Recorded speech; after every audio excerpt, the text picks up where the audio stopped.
हम आज अभी टाइम एंड टेंस के आगे वाले टॉपिक पर बात करेंगे।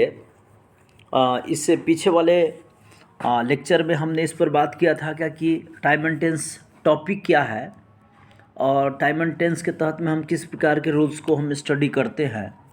उसमें ये बात आया था कि सेंटेंस में हमें टाइम कोई और मिल रहा हो, टेंस कोई और हो, तो हम उसे किस टेंस में प्लेसिंग करेंगे।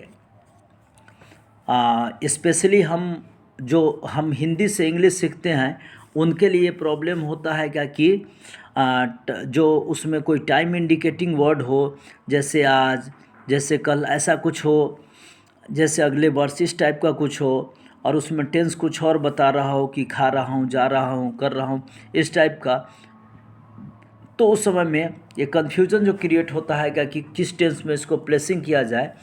इसे ही हम क्लैरिफाई करते हैं टाइम एंड टेंस के रूल्स के द्वारा। तो आज हम इसको स्टडी करेंगे कि सिंपल प्रेजेंट टेंस को हम कहाँ कहाँ यूज़ करते हैं, चाहे किस टाइप का सेंटेंस होगा दैट कैन बी प्लेस्ड और that should be written in simple present tense.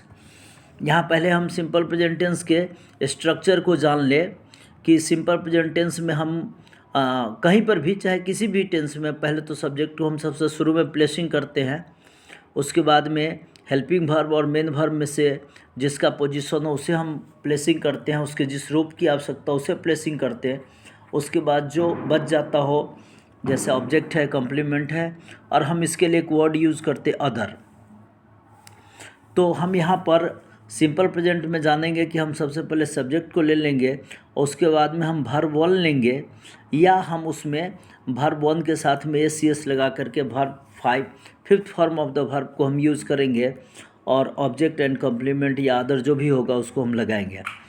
तो इसे हम सिंपल प्रेजेंट में अफर्मेटिव सेंटेंस के तौर पर जानेंगे। And the same sentence can be written in negative by using do और does as the helping verb and followed by not, माने सब्जेक्ट के बाद में हम डू या डज को लगा देंगे, फिर उसके साथ में हम नॉट लगाएंगे, और जब हम डू या डज लगा देते हैं तो उस स्थिति में हम मेन वर्ब को फर्स्ट फॉर्म में कर देते हैं। Similarly, if we want to write the simple present in interrogative form, then the helping verb do or does should be placed before the subject। उसके बाद में वर्ब का फर्स्ट फॉर्म होगा एंड जो रेस्ट होगा उसको हम उसमें प्लेसिंग करेंगे। जैसे अगर हम कहें सी राइट्स ए लेटर, ये अफर्मेटिव है, simple present in affirmative form.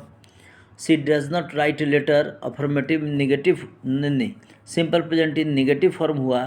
Does she write a letter, इसको हम जो है मतलब कि simple present in interrogative form बोलेंगे। अब ये ध्यान में रखना है क्या कि अगर हम इंग्लिश टू इंग्लिश बात करें कि किस टाइप का एक्शन होगा, किस टाइप का कंडीशन होगा जब हम सिंपल प्रेजेंट को यूज़ करेंगे, तो उस स्थिति में जो साइंटिफिक फैक्ट्स होता है या यूनिवर्सल ट्रूथ होता है उसे हम सिंपल प्रेजेंट में रिप्रेजेंट करते हैं। और एक और चीज़, pre planned actions must be written in simple present tense.